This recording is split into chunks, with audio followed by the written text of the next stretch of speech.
Yan po yung mode of transportasyon dito. Tatawid sila doon sa kabila.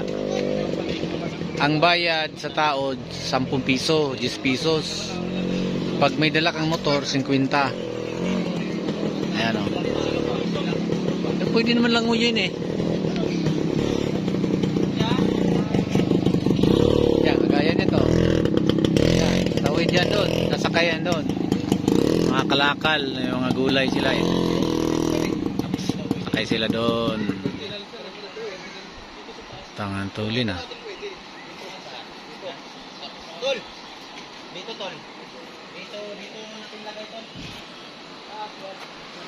Oh, bayad lang kuan? Ha? Magbabayad? 100? Hindi, ano lang bukas tay. Bubalik man sila si Opre dito. Sila na rin yung kontakin. Hindi ko yung contact number niya.